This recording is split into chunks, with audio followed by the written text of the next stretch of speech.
Okay, right. Should get that link over to you now.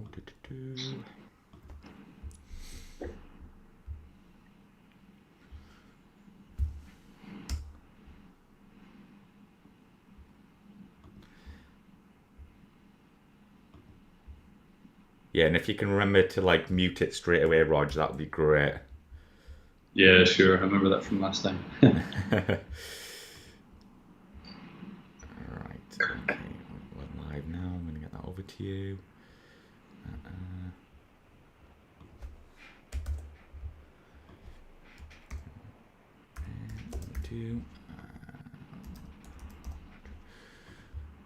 Right, that link should be with you now. Let me know when you've got it.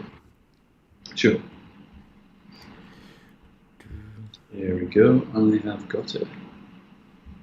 So I will click it. And I'll mute it straight away. Yeah, it's going to take me like just a couple of minutes, guys, while I get this link out to social media. So just give me 2 minutes here.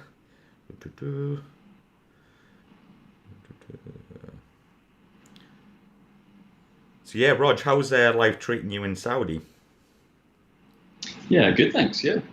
So far, so good. We're starting to get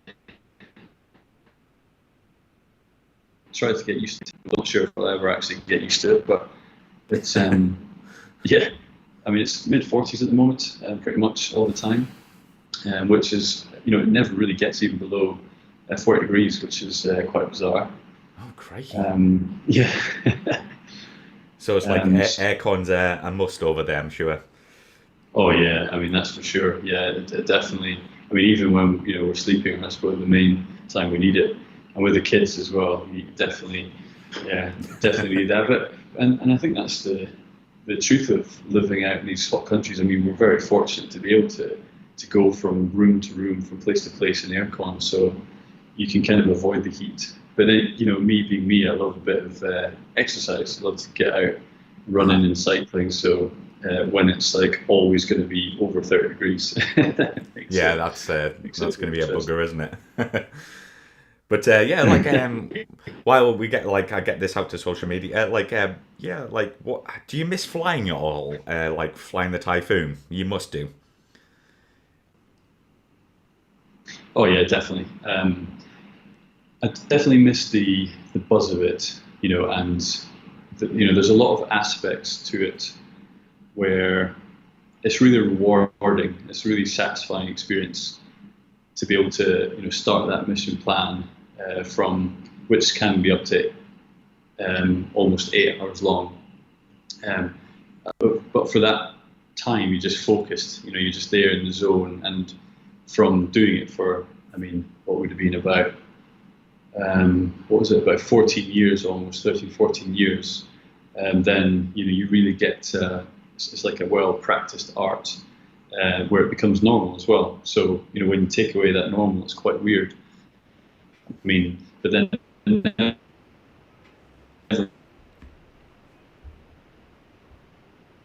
mind the thrill of actually flying. You can get caught up in the job and not actually have much time to enjoy it. Look out and enjoy the view and enjoy what you're doing.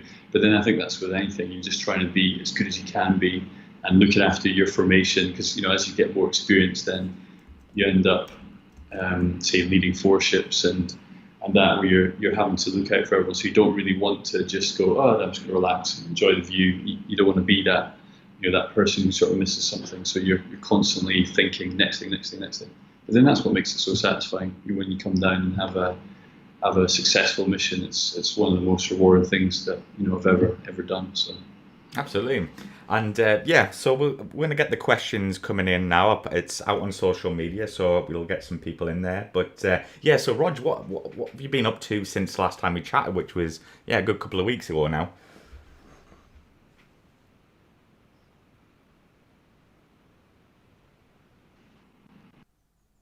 I've got a bit of a dodgy internet connection tonight. Hopefully it will improve as the night goes on. But sorry, you were saying, it's been a month since we chatted last. Yep. So I think I Sorry, missed.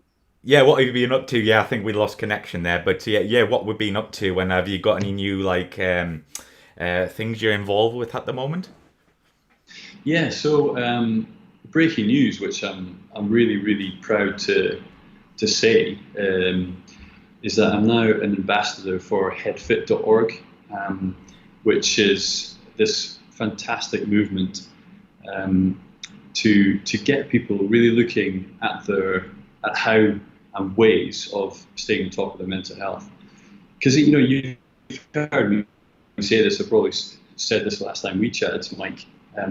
When your mind and body are so connected. So, if on one hand, I think we realise that we need to keep on top of our fitness, and actually that can really help our mental health as well. But if we invest so much time, trying to find ways and means of keeping our body healthy, then why don't we do the same with our mind? Of course, yeah. So that's where headfit.org is fantastic, because they've highlighted different ways. Now, it is designed for the British military, where they look into real life military serving people, servicemen and women, and they take experiences that they've gone through, good and bad, but they're just highlighting all the different ways that people can stay on top of their mental health.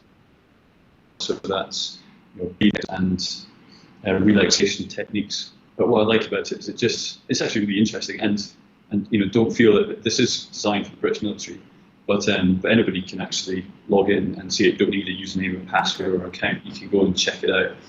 So headfit.org. I am really passionate about this project, and as soon as I heard about it, you would have seen I started putting it on my Facebook page straight away, because it's so important to give people. We do so well to tackle that stigma attached to mental health, and that message is getting out loud and clear, which is fantastic. But now it's about, so how do we get better? How do we figure out the language that we need to use to get people thinking in a different way, but more importantly, communicating in a different way. Mm-hmm. But also think. So that's exactly what it is, and I really do encourage people to just quickly check it out. And as soon as you see the website, it's just really well done, really easy to navigate.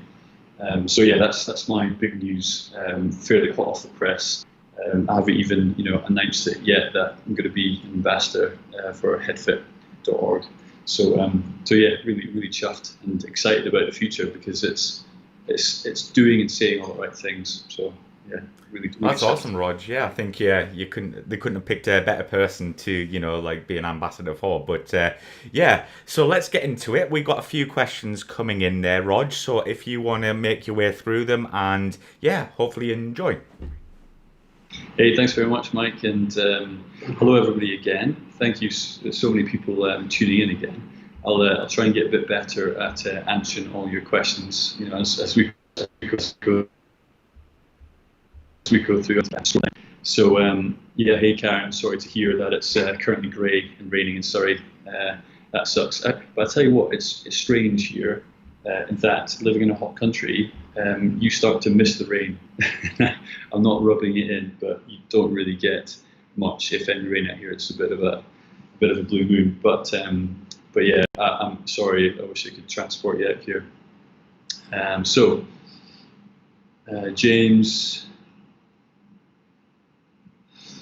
Any aircraft I'd like to fly that I haven't, that's currently in service? Well, I think I mentioned before, clearly it's not currently in service with the Air Force, but I would have loved to fly the Harrier jump jet.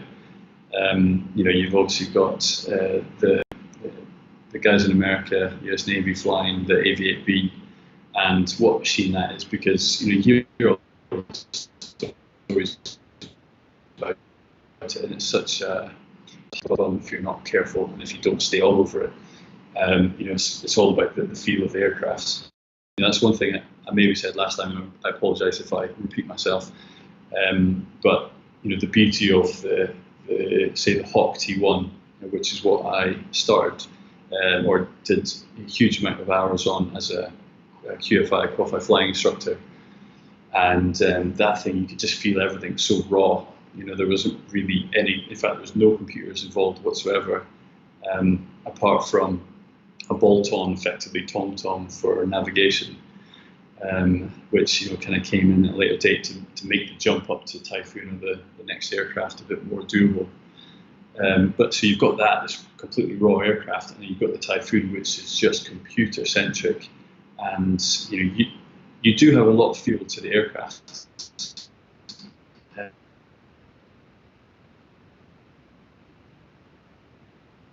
What's happening, especially for me flying it for the first time. But then you compare that to the Harrier, where absolutely. One of the best things I'm sure about flying that was that it could bite you if you didn't stay on top of it. But it was quite a machine. But currently in service, James, the F-35, because I'm very gadgety. I love my gadgets. So looking at that thing and what it can do, and the Eurofighter Typhoon, I can of course tell you all about how it's so integrated with the system, with the helmet and all this information. But then you got the F-35 with this, which is that 5th generation, and it takes that to the next level. And from what I've heard, I've seen it in the flesh, and it does definitely look the part. And from what I've seen with the simulator and everything, just incredible what they can do with the visuals and integration with sensors. Right, here we go, and we'll keep on scrolling down.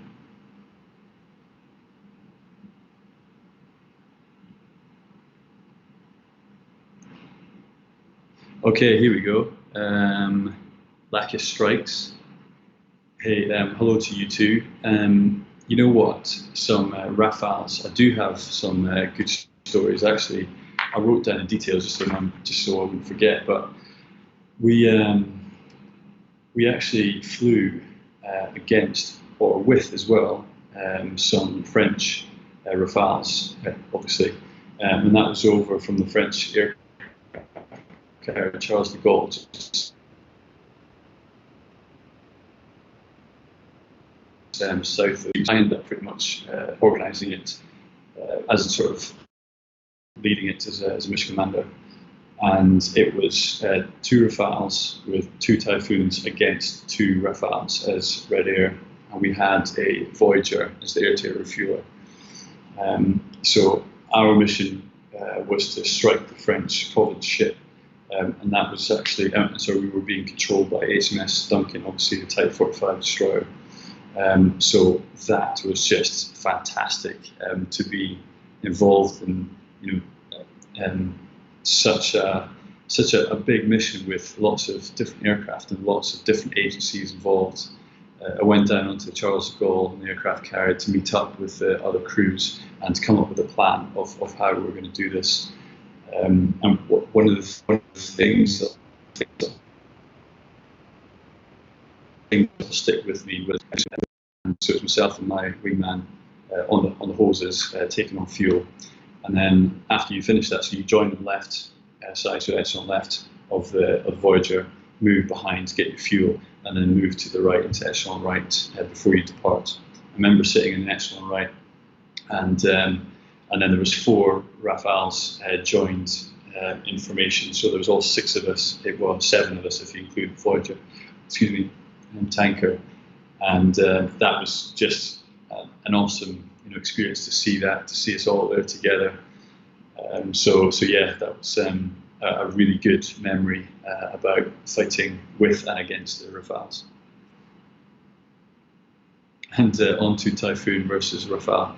Hey, it's a good question, and I would always be biased to say that the Typhoon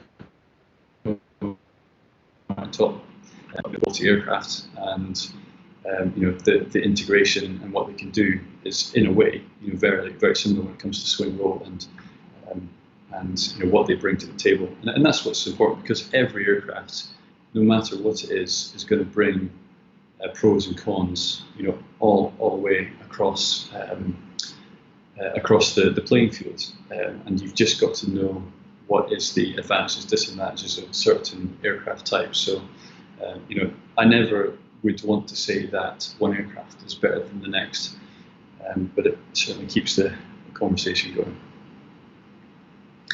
HMS Daring, hello.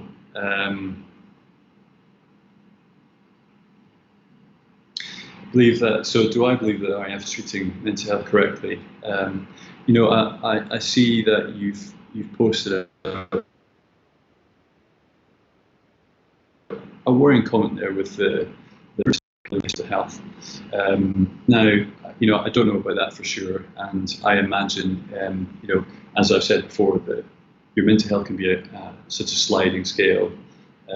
But we know that everyone in this world can have varying degrees of mental health. So, having a mental health issue, as in, a lot of people, so it would be a history of mental health issues, but we don't know what those issues are. Now, I'm not defending, the Air Force. I'm here speaking of my own opinion. However, me personally, the RAF are making leaps and bounds towards trying to better how they tackle mental health and how they speak about it. Just because it really starts from the top. You've got to have the organisational effect, or the organisation looking at it and promoting that, so then the culture starts to develop. And I really have seen, and I can talk about that with absolute conviction, that the culture on the squadrons that I was flying with in the Typhoon force were just getting better and better. And there's individual cases that obviously I wouldn't want to talk about in detail, but people speaking with open, being so open and honest about what they've gone through, what they're going through, and what they're worried about, and everyone else helping them through. I think we're starting to break down that macho and that cover that a lot of people wear, and we're starting to make moves forward. So yeah, I do think that RAF are treating mental health correctly. However, I understand your concern, when it comes to if they're not letting people through who've had certain mental health issues, then I would like to think there's a reason for that, but you agree with me, I don't think that should ever be a reason. Hey Jude, good to see you, and as always, thank you very much for your support. You've been helping me and sharing stuff on social media, and to everybody out there, the reason I'm here doing this is because I want to speak to you all, but I want to highlight that message about mental health. As you keep hearing me talk about the reason for the book, Speed of Sound, Sound of Mind. It's not a book about me. It talks about some of my experiences, and my co-author, the guy who wrote the book with Don Naughton, just talks about our experiences, but really trying to bring out mental health and how we can harness that. It's the best performance out of you, and that is your body and your mind. So if you can, please, guys and gals, just share Speed of Sound, Sound of Mind, my Facebook page, and on Instagram as well.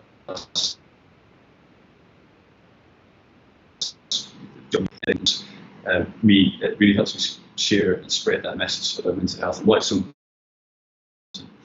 But then I'd love, come on here with Mike and you guys and talk about aviation. Talk about flying fast and pointing things, because that's what I love. But as you say, Jude, with my skiing, or as you asked, what do I prefer, downhill or Super G? Well, I race downhill, Super G, GS, so giant slalom and slalom, and actually I love them all. But definitely, in answer to your question, I loved downhill. It was just the speed. From flying Mach 1.8 in a Typhoon, okay, that gives you a certain thrill, but you don't have much to give you that sense of speed. You really don't. Unless you're skimming over the top of some high cirrus clouds, but generally you don't. But in skiing, you just got that massive. We went over 100 miles per hour.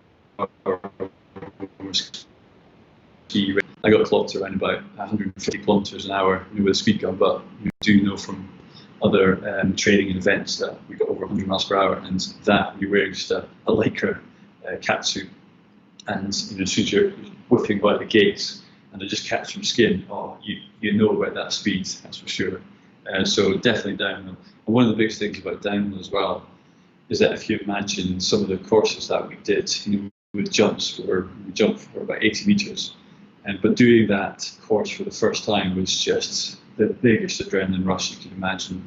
You had about an hour to inspect the course, and that would incorporate all the bumps and lumps, and you'd keep on skirting that, make sure you visualize everything, know exactly where you're going to go, exactly the line you're going to take. But to be honest, for the first time on a new hill, you just didn't know how that course was going to run. So it was all about just going for it. You'd have downhill like 3 warm-up runs, a qualifying run, and then a race. But a lot of people, especially as you got more experience, you would just go for it on the first run. And some jumps that you thought were going to be 20 meters were 80 meters long, and that's what definitely got the adrenaline going. Okay, so on to the next one.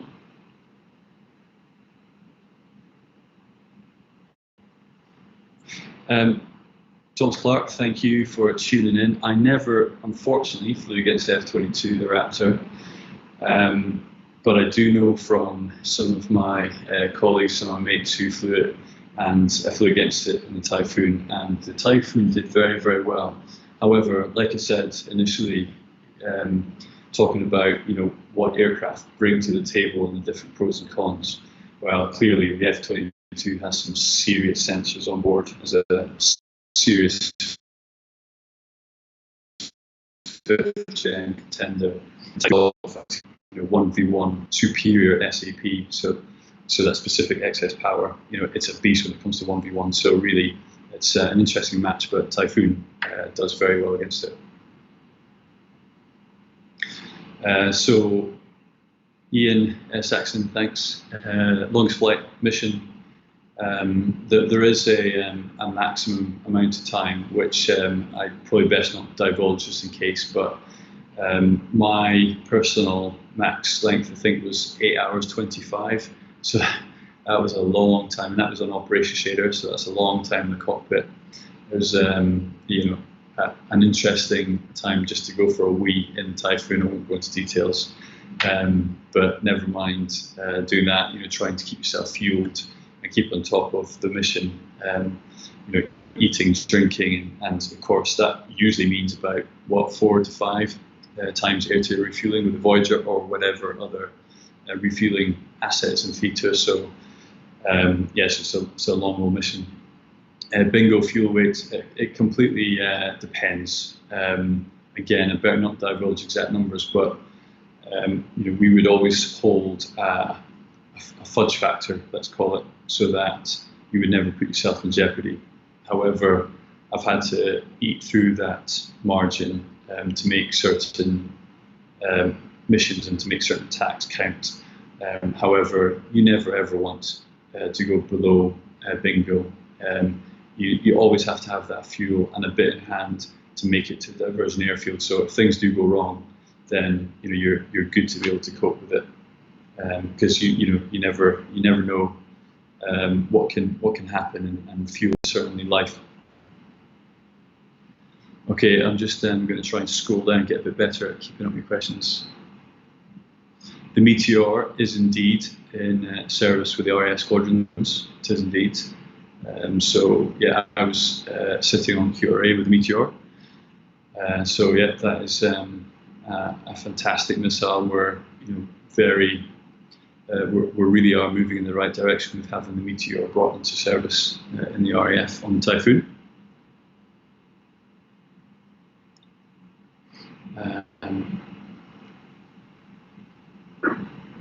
Hey John, yeah, physiological incidents in the F-22. Yeah, you know what, I do not know much about that, sorry. I have heard about it, but I really couldn't provide any sort of knowledge about it, because you hear these stories and you never know what's the truth. And actually probably yourself exactly the same that we get. Sometimes when we're on, say, red flag or green flag, working out in America, and we're working closely with these guys, then we get to hear about these things and the reasons why. But with that, I really didn't get to hear much, unfortunately. TI Games.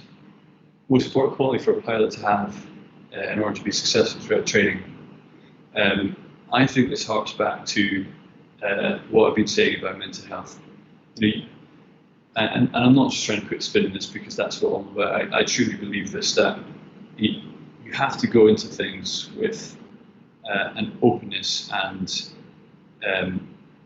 most importantly, to be absolutely keen.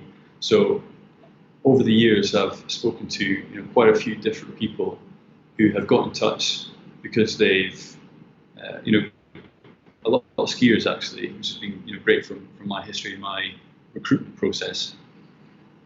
Because for those of you who don't know, the Air Force were fantastic to me, and they really were. I don't need anything from them, so I'm not saying this for any reason, but they were so good in that they gave me the opportunity to give me a sabbatical to ski from when I joined until the 2006 Olympics in Turin. And so they really got behind me with that. But for the people that I've given advice to in their interviews, it's about, don't think that you need to know everything. What the most important quality is for you to be keen, is for you to have a hunger to learn and to be better, to be the best version of yourself. And so that to me is the most important quality. And how do I link mental health into that? Well, I think in some ways it's obvious, it's clear. You're saying, like the Sky Cycling team talk about marginal gains and trying to get the absolute most. So if you want to be the best you can be, then give your brain, your mind, your mental health some tools to be better. So coupled with that, I think it's all in the head. It's all trying to be as keen as you can be. And I remember being given that advice in a certain way when I was younger, when I went down to the recruitment office when I was 16, and just people saying, well, you're young, you're not going to know everything. You can do all the research you can and swat up in your domestic and international affairs, but you've got to accept that you're not going to know everything. So just be wary of that and just simply say, I don't know. And I find that has been so important for my entire career, just not to bullshit and just to keep wanting to learn. So the answer is I don't know, but I can find out, and I think I would probably find out by going this way or talking to that person. That's what they want. So hopefully that helps. And if you're on that journey, then go for it. I've actually got a quick question for you, Rog, if you mind. Hey, yeah, you don't mind me jumping in there. Not at all, mate. I've always been interested. So how would Saudi Arabia view mental health? Is that actually an issue over there, or is it taken seriously? It's a really good question, and not actually planted, by the way, because with me being over here, then I think it's really important. Not just in the UK, not for all the people that I'm, surrounded by, close to. I want to make this a global thing. We can learn from other cultures and other people, but collectively, I think we do all have to get better at how we tackle it. So, in answer to your question, Mike, it's from what I've seen, the Saudi Arabians are really, really good people, and they have been so welcoming to us since we've arrived with our family. They're really family orientated. So when it comes to their mental health, although it's different as a Westerner coming in because of the culture, so you don't get a true insight into their culture. But at the same time, people are people. So if people want to make the to get into the best position or be the best at whatever they're doing, then I think it's really important. So that's actually one of my aims, is to try and bolster mental health awareness in the Middle East. And that's a big old grand statement, but I'm going to do my best. And it'll be conferences and things like that. But what is important is to to dream big and try and get that message out there. I still need to figure out how I'm going to try and get that, but I get to meet lots of the locals here, which is incredible, and I get to I'm really starting to get friendly with a lot of the guys over here as well, and I think that's so important. So yeah, we'll ask me again in a year when hopefully we do this again, Mike, and I'll tell you how I get on. Awesome. Yeah, sorry guys, I've taken up a question there, but I'll let Rog get back on with your questions. But yeah, cheers for that one, Rog. No, cheers, Mike. Right, so as I said, I promise I'll keep flicking through. Hey, Jazz Penguin, love the name. I haven't stopped flying permanently. I never say never, but I am currently doing a desk job, so a staff role as they call it, because as a squadron leader you've got to do a command role, which I've done already as a flight commander of 2 Squadron, and then you've got to do a staff job as well. So this is completely different to me, really working in the corporate world, but I do enjoy it actually. There's a lot of differences, and a change is always refreshing as well. However, I do miss flying. Like I said right at the beginning, Typhoon is just awesome. So never say never. So we'll see what's next, but I'll find out in a couple of years at the end of this tour. Jinsang, so yeah, that's a good question. When the Typhoon is going completely vertical, so do I feel like it's going to fall backwards because the seat is reclined? Well, it's completely alien, so you don't really have any relation to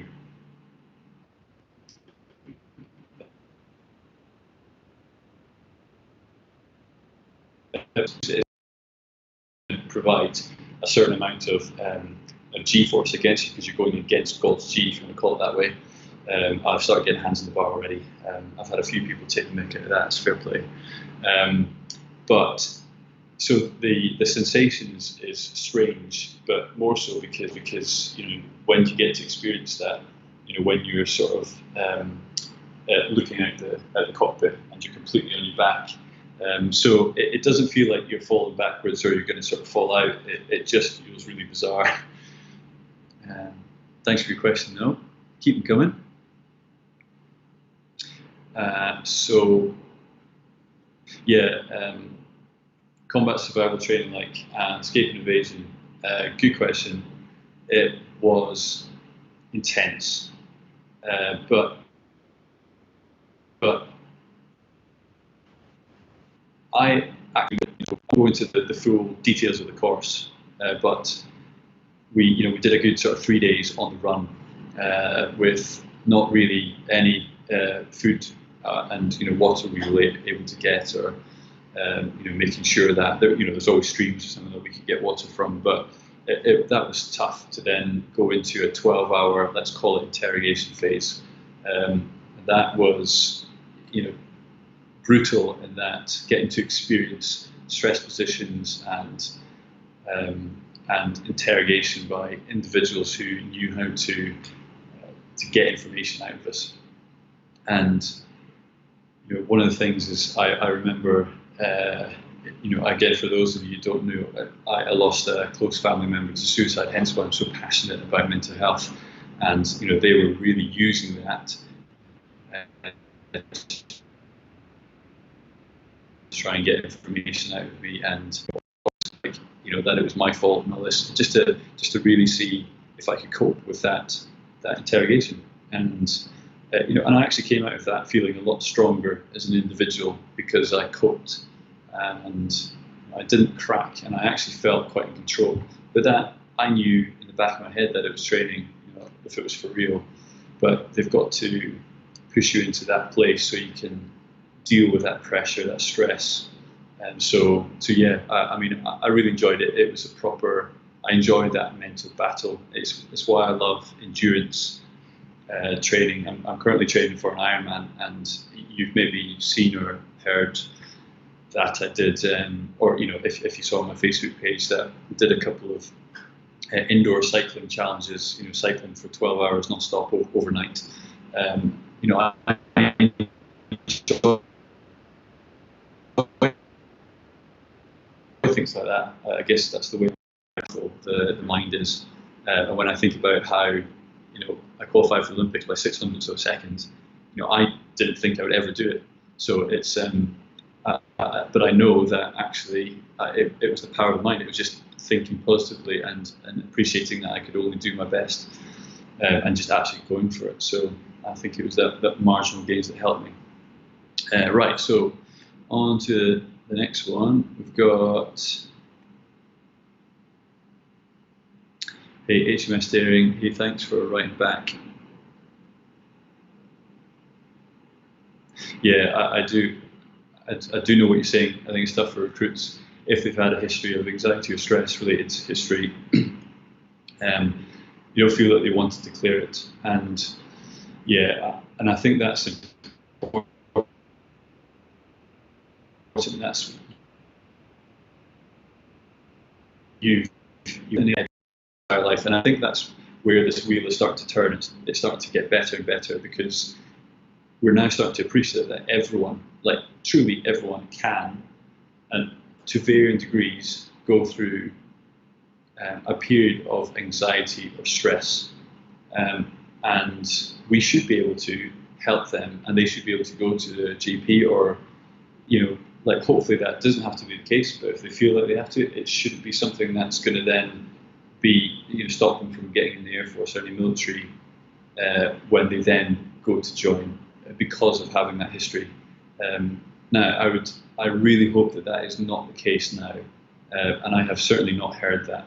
But it's so important that we do talk about this and we keep informing and keep saying to the powers be. In my opinion, is that people have gone through, say, a period of anxiety or stress.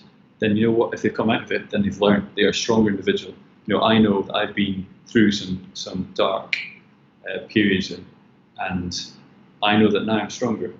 I'm not saying that I'd want anyone to go through that, but me personally, I know from going through that it makes me look at things differently. It gives me a different perspective, and that is so important. It's made me stronger, so therefore, actually, the Force is going to get more at me. So when you spin it on its head like that, then why would we stop people coming in who have actually gone through a battle and they've won? So yeah, that's my view on it.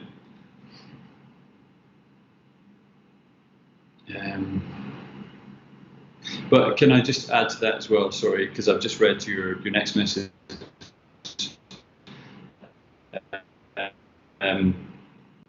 Won't want to declare anything that I think will complicate their medical. Totally understand that, but I know from personal experiences, not as a recruit to be fair, but from hearing actually from an RAF doctor's mouth that that's no longer the case. Because I remember specifically asking when I had the same concerns as you. So it's a really good question, and I'm glad you brought it up because it's really important that we, people stop being afraid of actually facing up to something. It can be viewed in a positive way because actually, like I've said, everyone goes through it. But no, thank you.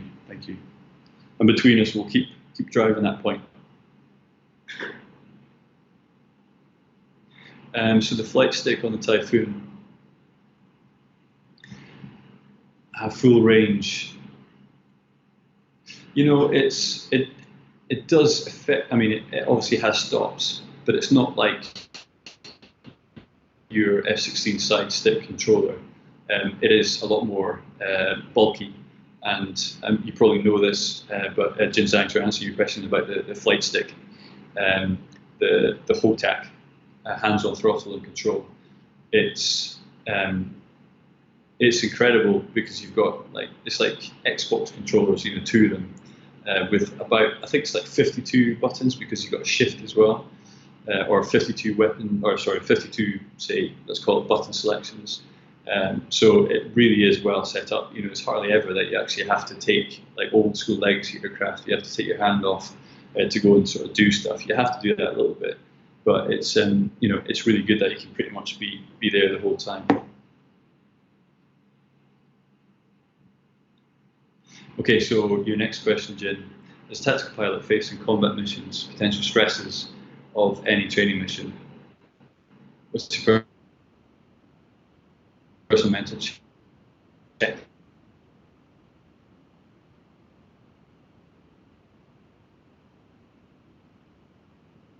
place to help you coach.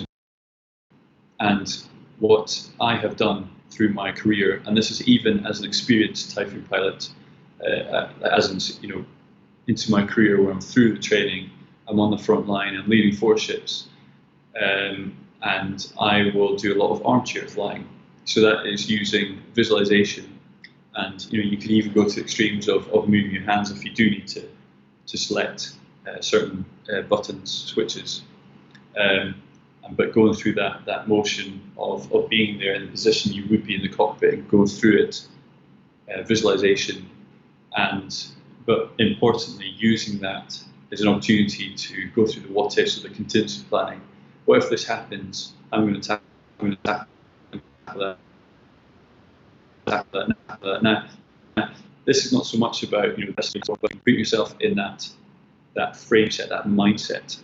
Project yourself forward into the what could happen and what would I do, and actually that helped me myself cope with the stress, because you're like, well, if this happens, then I don't need to worry about it because I'll do this because I've already thought about it. And then of course, if something comes up that you haven't thought about, then you should have enough skill sets from doing all the training, but also having gone through it in your head and thought about everything. You know, because obviously we have the simulator trips as well, where they try and throw all the different emergencies at you and how you cope with them. But there's always going to be something that comes out of the blue that you have to deal with, that you've not experienced before. So that hopefully, you know, helps. Hopefully gives you an answer as to what really helped me. MKMD exploration. Hey, what's helpful for pilots after bombing missions? Are the pilots affected? And the pilots' mental health closely monitored during operational features. So really, when it comes to that, it's very much, and this is where, when I was referring to before about me seeing it and feeling it, getting better and tackling the RAF tackling mental health. Now, this is more lower level in a squadron.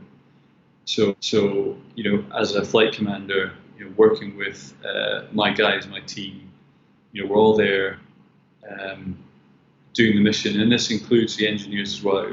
We are one big team. We've got to talk about it together. But of course, you know, the pilots who drop the bombs,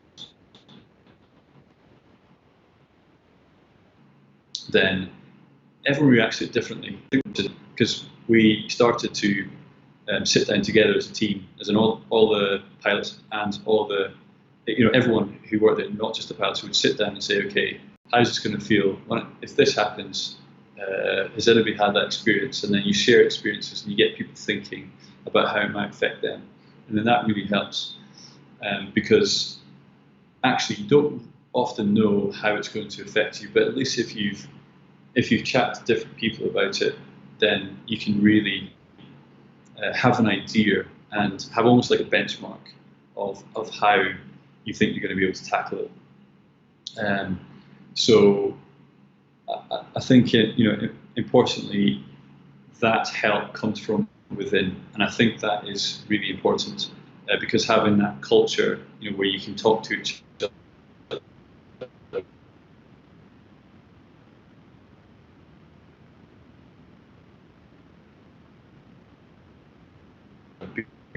because you're all doing it well. If someone is encountering, you know, real trauma, that didn't ever happen to anyone I was, you know, with on the squadron, or on I did 3 tours of Operation Shader. That never happened. However, I did see, you know, some people who would not want to talk about it. They would just want to walk away, not talk about it. That was their job, and they kept their life very separate. But then you have some people who, it was such a rush, and to be part of that, doing that, they really want to, I wouldn't call it celebrate it, because, you know, dropping bombs is not something you celebrate, but they would want to talk about that, but in a positive way, and share the details with people. But then you get some who just shut down to it from what they've done. They just didn't want to talk about it. So so it was closely monitored within the squadron, and that itself was getting better. And it was really heartwarming for me to see how people were getting better at talking about it. I do remember leading one of those chats before we actually went on Operation Shader, where we got everyone together and talking about it. And not everyone spoke in the room at the time, but there was quite a few people. The conversation was flowing for a good couple of hours about different things, what to expect, and people were really interested. And everybody was. Well, sorry, I should say most people were speaking, but maybe not going into detail or the detail that they wanted or needed. How is it really? Those kind of questions. But then I remember going in to do a bit of having a few beverages and we did that, and some of the chest poking, the questions that came out was just fantastic to see. It was working. People were thinking about it and talking about it, and not holding it to the chest and not bottling it up. So I think that's important. Right, so next one. John Ellis, how reluctant to knock it off and cancel a flight due to stress, fatigue? Well, it's a good question. So you always have that question every out brief. So just before we're at the desk and we're about to go flying, where you ask everyone who, so as the daily authorizer, they come to you, they sign the authorization sheets, they go through all the last checks. There's a briefing checklist, an out briefing checklist, and with that, one of the questions is, are you fit to fly? And you would generally look at everyone in the eye to make sure that they were, and if not, just to as you say, knock it off then. But there's obviously a lot of pressure and stress depending on what trip it is, depending on what people are training for. So that was always tough. That was always tough for people to make that decision. But I do know that it happened. It happened a few times where people literally at that point went, no, that's enough. I just can't do this. I am not fit to fly. Because maybe they've only had a couple hours sleep and they're just stressed and they're trying to get through. But when it comes to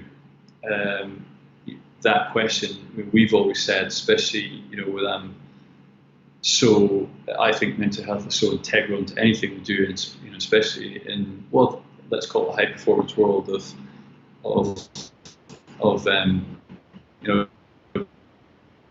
flying Typhoons. At the beginning, so not as you've done all the planning and then you're just about to step out to the aircraft, you've got to ask it right at the beginning. So we're starting to get better at that as well, which is really good to see. Scossar, are you missing home? I am indeed. Bonnie, Scotland. It's quite a bit different out here in Saudi, but I will be coming home fairly soon, fairly regularly. Well, not at the moment when they actually lift the travel restrictions, but hey, fair play. I guess it's what we're all dealing with. So yeah, Karen. Yeah, exactly. It's a really good point. 7-8 hour sorties, extremely mentally draining, and totally alert for such a long period of time. Well, you've probably heard the stories of how a lot of the USAF, in fact, it's probably not just even in the USAF, but United States, they have what's called uppers and downers. Now, we don't have anything like that apart from coffee. So I actually would get in the habit of, you get airborne, you'd climb up to height, you transit for a bit, and then I remember when you used to cross into Turkey, then that's when I would have the joyous occasion of having a wee, and then you'd, I won't go into details, I said I wouldn't, but you'd obviously wash your hands and just talk about that, and then I would have like one of these sort of cans of coffee, of chilled coffee. So at least that would happen. Then I'd maybe have one or two extra to sort of keep me going, or for those sort of critical times. But it really was tough, but you just got used to it. I know it's hard to explain, but you just got used to knowing those times when you just kind of, I wouldn't say switch off. You can never, for that matter, but there'll be moments on a transit where you can just sort of almost relax, look out the window, and if you're leading a trail, and then you'd have times where like, right, now I'm going to switch on, but then you could be switching on for 6 hours, so it could be pretty tough. The US Navy F/A-18E Super Hornet strike fighter, yeah, it's a very fine aircraft. Now, I didn't fight against the Super, but it was the classic F/A-18 I fought fairly recently out in Malaysia, so yeah, that was just awesome fun getting to fight them up and close. But I hate to say that the Typhoon kicked its butt.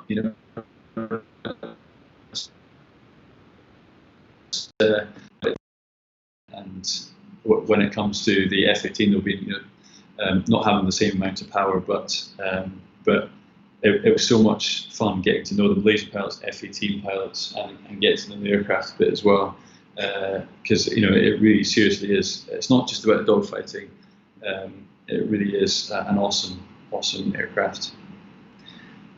Okay, so next question, John.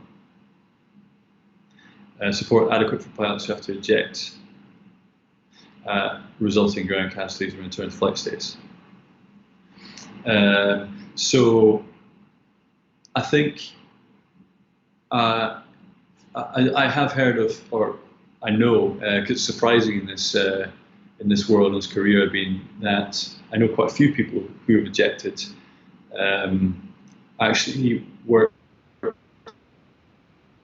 really closely with Purty once, as you may know, because he was a flight commander on 2 Squadron, as we were flight commanders together.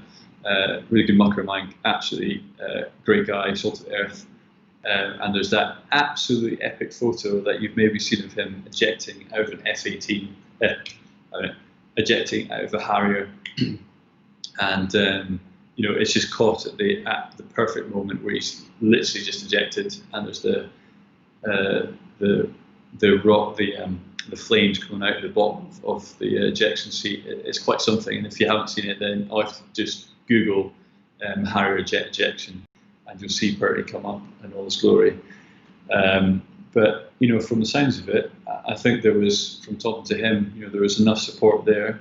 I don't know what it was like when we're discussing mental health for him and the support he got, but I'd like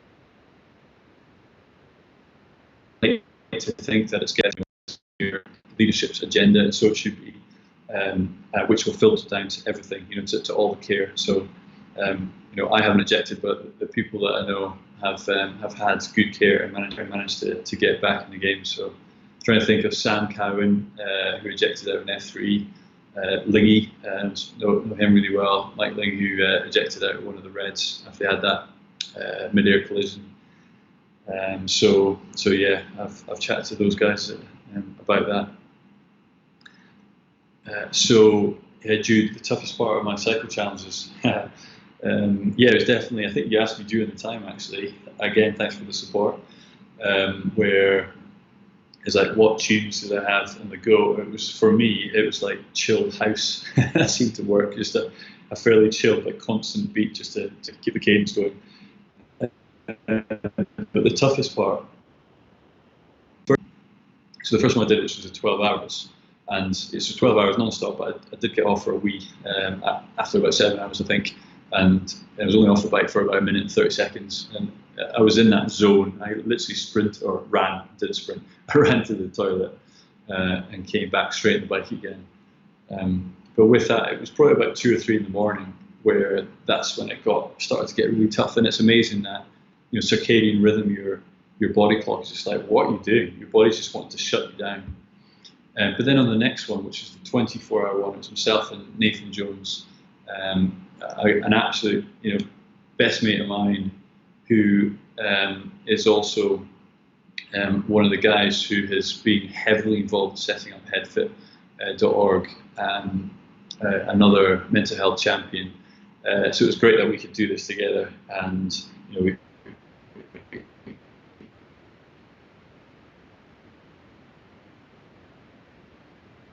came here doing 15 minutes. So we did that as a shift for the 24 hours, which meant that we're on the bike for about 16, 17 hours each. But that was tougher than the 12-hour one, where that was, 12-hour you think would be tougher because it's constant, but the 24-hour one, about 2 or 3 in the morning. So when you had that 45 minutes off the bike, trying to get your head down for a quick power nap, it was like doing that, sort of falling asleep, waking up, and then going, oh, where am I? And then the legs had completely seized. It's just like anything you do that's sort of constant, and then you stop and your body just seizes up, especially after doing it for a day. So that was the hardest thing. And you know what? I didn't actually say this to many people, but maybe not during the time. But on the 12-hour one, I found myself being, had sort of into my head, and because I was raising money in memory of my mum and what's happened to her, then that really started to get me. And it's amazing how I got in such a moment, such a zone that and I was so motivated by her, and what I'm trying to get people to recognise how important mental health is. It's not important until it's important, if you know what I mean. It cannot affect you in the slightest, as it wasn't really affecting me, or I didn't think it was, back then. And then all of a sudden that happened, and I realised the enormity of mental health. So yeah, that was so there we go. That's the main thoughts that provided the motivation to keep me going, for sure. So, Roger, we've got 5 minutes left here. So, if you want to pick a couple of questions that you are happy to answer, and then I'll jump back in. Yeah, sure, absolutely. Okay, here we go. Yeah, so actually, Jen, that's the next one I came to. Been involved in any in-flight emergency that challenged technical ability and ability to manage stress.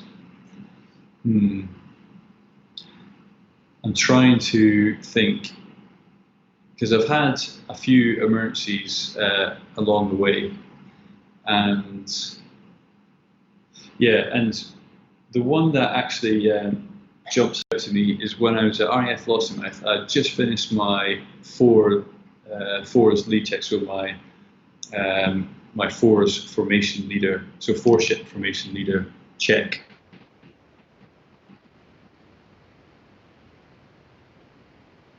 And it actually it's a lot to do with debrief as well, and how you manage that.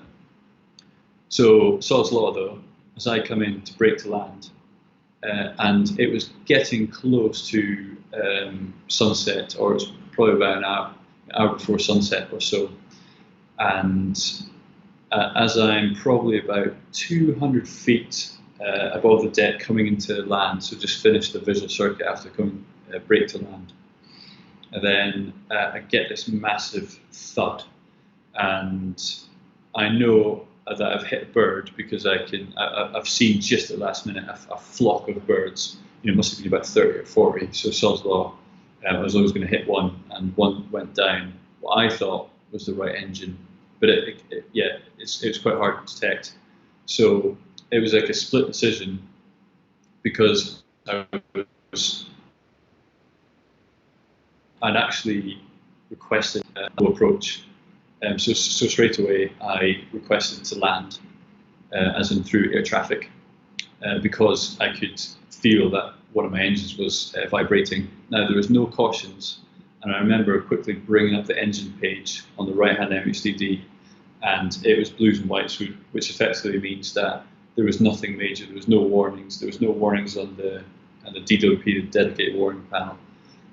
So it was like, okay, well, I think the engine's okay, but I'm definitely getting vibration. This definitely feels strange. So request to land, clear to land, and put the aircraft down on deck. I got it off the runway, and then said, look, I talked to air traffic. I was like, look, I don't want to taxi this aircraft any further, because it feels like I'm getting vibration on the engines, even down at idle.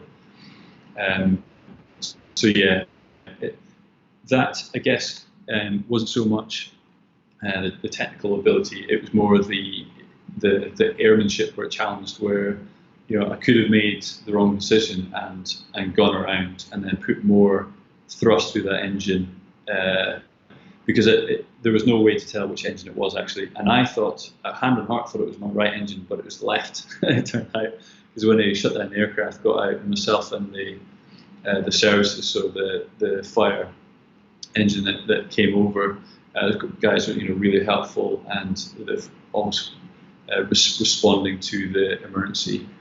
And we both had a look down the left engine, and there was bird remains everywhere. Blood splattered all down the inside and down the back of the fuselage as well. So that was quite an ability. But I do remember feeling quite calm, because again, it comes back to training, and you repetitively trained similar.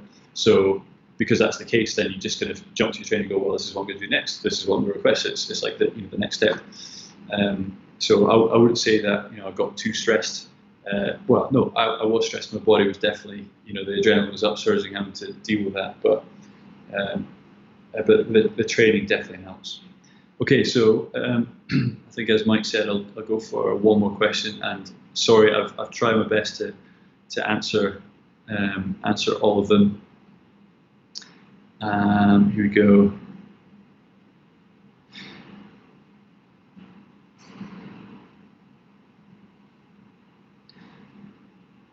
Okay, here we go. Ian Saxon, drone flying. How would a pilot cope with flying remote strike missions and return to domestic life at the end of every day? The mental aspect must be vastly different from deployed air. Yeah, that is a good question, and one that has, that challenges lots of people, and to whom I've spoken about it as well. So one of the things from the friends that I know, so they were flying the Reaper out of Creech, out in close to Vegas, and those guys would generally live about 40 minutes away from where they worked. And actually that's because Creech was in the middle of nowhere, so they had a fair old drive to get home. But that was really good, because that meant they could decompress from whatever they'd seen and done and witnessed. They could try and think about it, don't block it out, think about it, process it, so that by the time they actually got home to be with their family, then they had processed it. And that's when, when I say as well, talking about mental health and how important it is to communicate, to be open and honest, you've got to have someone that you have that trust, that connection with, and that support from, to be able to open up and talk. But there lies the truth of, say in that case, you drive home, and then maybe if it's overflowing a bit, you want to talk about it, talk to your wife about it. But do you want to give that burden onto your wife? And I think that's important. That's what you'd have to sit down and talk about as a relationship, as a partner. In a partnership, you need to figure that out. But also, it's the question is, you've got to hopefully have a chance where you can have people around you that you can offload straight away. Working as a crew, because I think that's so important. One of the things, again, I wrote down is often people don't open up because they don't want to burden the other person, or they don't feel that he or she will understand. So often you've just got to know who you can have that safe space with and that trust with, and importantly, someone who can understand as well that that's what you've gone through.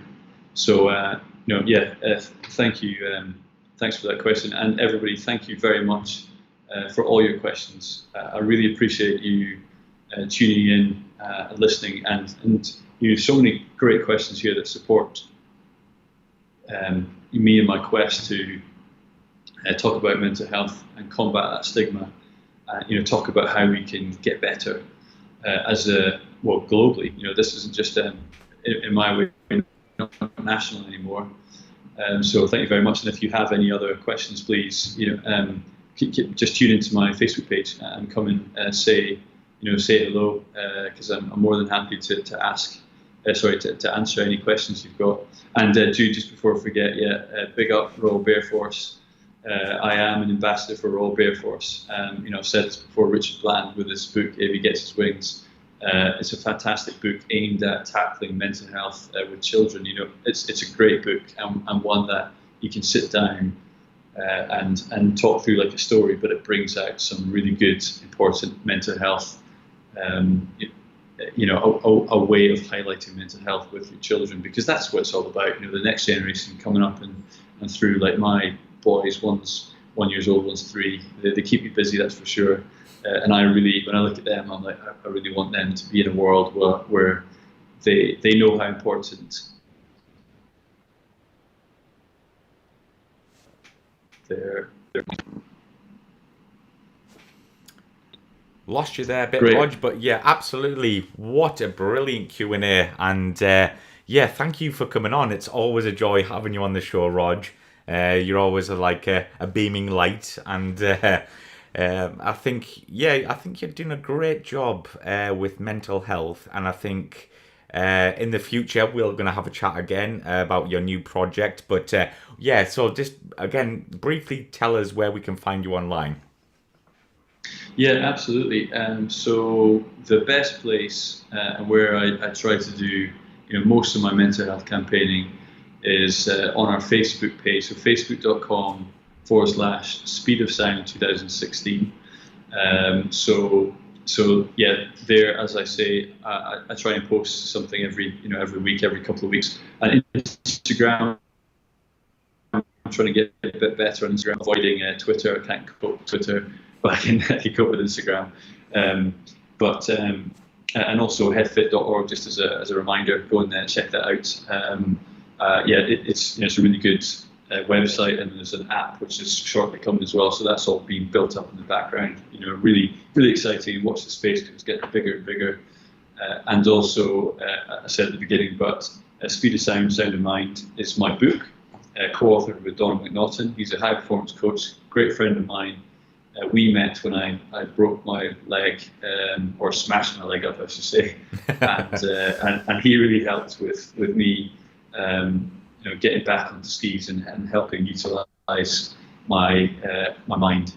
And so you can get the book for the Kindle on Amazon. So just search on the Amazon.co.uk, so the UK website. Search for Speed of Sound, the Kindle version. But if you do want a hard copy, just give me a shout on my Facebook Speed of Sound page, and all the money goes to charity. We've, as I was, I think chatting to you before, I did the maths and figured out that we've raised over £23,000 for mental health charities now. Amazing. So it's just, I'm over the moon with that. I didn't realise. I think the last time I said it was over 20,000. Then when I did the maths, I was like, oh wow, that's great. And it's because of so many good people supporting us, because you bringing me on here and allowing me to speak so openly about mental health. I commend you for that, Mike, because it's not always the case, and how important it is, and thank you very much for having me on your show. Oh, it's my pleasure, Rog. And just before we go, can the viewers get signed copies? You'll have to say that again, Mike. The internet's causing havoc, isn't it? So before we go, can our viewers get the signed copy of the hardback or the softback? Sorry. Oh yes, good question. They can. It might take a bit longer. So the reason being that they get sent. So the hard copies are in the UK. So Don, if people want a hard copy sort of quickly, then he can send them out. But if people want a signed copy, that's no problem. He can sign it, and then he'll send it out to me in Saudi. I'll sign it, and then I'll send it back to whoever it is in the UK. Because the postage, I can sort of do some of it through the military, and it's not too expensive. So don't worry about that. But yeah, there's more than happy to do that for people. It'd be my pleasure. That's awesome. Well, thank you to everyone who came on in the comments and asked a question. And yeah, if you want to check out Rod, just search Speed of Sound, Sound of Mine, and he'll come up on Facebook, Instagram, and obviously Twitter. But yeah, Rod, thank you very much for coming on. It's been a pleasure as always. Hey, thank you very much, Mike. All the best. Thank you. Cheers. Cheers. See you later.